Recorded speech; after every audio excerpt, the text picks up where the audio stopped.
तो चढ़ावा चोरी को लेकर बाबा बागेश्वर का भी बयान सामने आ गया। उन्होंने कहा कि सनातन की क्षति है और जिन लोगों ने भी चंदा चोरी की है, चढ़ावा चोरी किया है, उन्हें महादंड दिया जाएगा। सनातन की ही क्षति हुई है।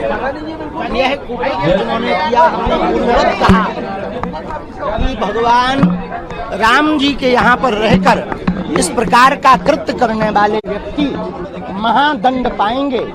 रावण ने माता जानकी जी का हरण किया था तो उसका समूल वंश नाश हुआ था और लाखों करोड़ों लोगों की श्रद्धा का केंद्र भगवान के यहाँ पर रहकर जो भगवान से और धर्म से भयभीत नहीं हुआ और ऐसा कुकृत्य किया, निश्चित है वो महादंड पाएगा। यही धर्म विरोधी ताकतें यही विचित्र स्थितियां बना रही हैं कि सभी मंदिर और संतों पर प्रश्न चिन्ह खड़े किए गए।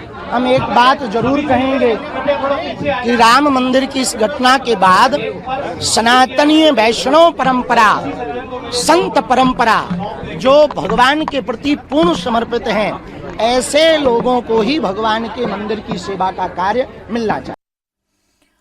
आगे बढ़ेंगे, अब बात करेंगे पेपर लीक और परीक्षा में गड़बड़ी की। जयपुर में पैरा मेडिकल की डिप्लोमा परीक्षा में गड़बड़ी और नकल का मामला सामने आया, जिसका भंडाफोड़ किया है। एक परीक्षा केंद्र पर विद्यार्थियों को सामूहिक नकल करवाने की तैयारी थी। हालांकि पुलिस को समय रहते सूचना मिली और पूरे मामले का भांडाफोड़ किया। पुलिस ने कॉलेज संचालक, उसके भतीजे सहित 4 लोगों को गिरफ्तार कर लिया है। देखिए, पैरा मेडिकल की परीक्षा थी जिसमें नकल करवाई जा रही थी और ये नकल पूरा का पूरा कॉलेज मिलकर कर रहा था या उसका संचालक की मिलीभगत से हो रहा था, ये कहा जाए तो गलत नहीं है। अब इस परीक्षा को रद्द किया गया तो जाहिर बात है कि जो छात्र परीक्षा देने पहुंचे थे उनका गुस्सा भी फूट पड़ा और उन्होंने तोड़फोड़ शुरू कर दी, हंगामा करना शुरू कर दिया।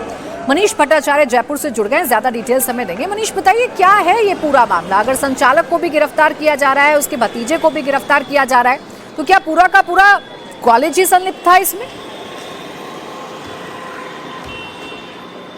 जी हाँ, बिल्कुल। देखिए, 4 लोगों की गिरफ्तारी हुई है। नाम भी मैं बता देता हूँ। कृष्ण कुमार सैनी जो कि HOD है, दूसरा शंकर लाल जाट, रामकृष्ण मंडीवाल जो कि कॉलेज संचालक है और देवकृष्ण मंडीवाल, इन 4 लोगों को गिरफ्तार किया है। इन 4 लोगों ने पूरी तैयारी की थी। जो 45 छात्र वहाँ पर परीक्षा दे रहे हैं, इनको बाकायदा पर्ची के साथ और फ्रेम के साथ एक बना के ये पूरा नकल कराया जाएगा प्रोजेक्टर लगाकर। उसके बाद जैसे ही छात्रों को पता लगा तो उन्होंने पुलिस को सूचना दे दी। पुलिस ने छापेमारी जैसे की तो जो बच्चे नकल कर रहे थे उसके बाद कॉलेज के पीछे से फरार हो गए।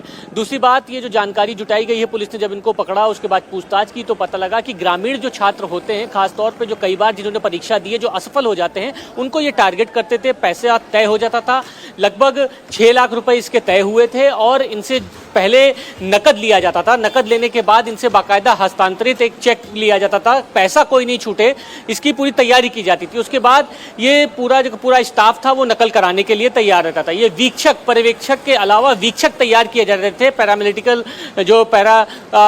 जो परीक्षा है डिप्लोमा की, उसके अंतर्गत पुलिस ने ये बताया है कि तमाम अन्य छात्रों से भी इन्होंने बातचीत की है जो परीक्षा केंद्र पर वो लोग पहुंच ही नहीं पाए।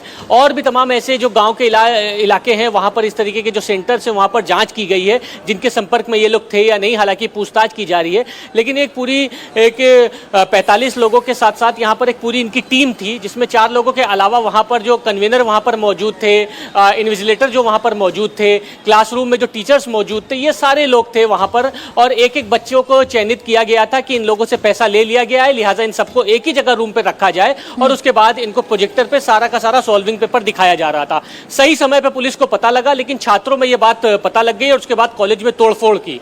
तोड़फोड़ के दौरान छात्रों ने नाराजगी जताई कि तमाम सरकार दावे करती है, तमाम कोशिश करती है, लेकिन उसके बावजूद भी पेपर लीक होता। अंततोगत्वा ये भी पेपर लीक हो रहा था।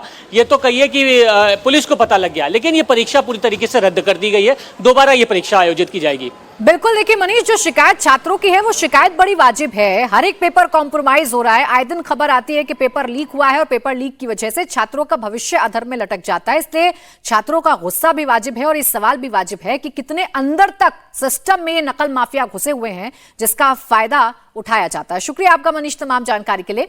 राजस्थान में नकल का भंडाफोड़ हुआ तो महाराष्ट्र में टीईटी पेपर लीक का बिहार कनेक्शन सामने आ गया। मुंबई पुलिस ने पेपर लीक कराने के आरोप में पटना के राजीव शाह और आकाश कुमार के अलावा हरियाणा के धीरज सिंह को अरेस्ट किया है। इस केस में बिहार के ही एक शख्स विजेंद्र गुप्ता और सोनीपत के कपिल दहिया की तलाश है। विजेंद्र गुप्ता बिहार के समस्तीपुर का रहने वाला है। उसे इस पेपर लीक नेटवर्क का मास्टरमाइंड बताया जा रहा है। जांच में पता चला है कि विजेंद्र गुप्ता का नाम इससे पहले बिहार शिक्षक भर्ती परीक्षा नीट यूजी 2024 और Odisha SSC JE paper leak में भी आ चुका है।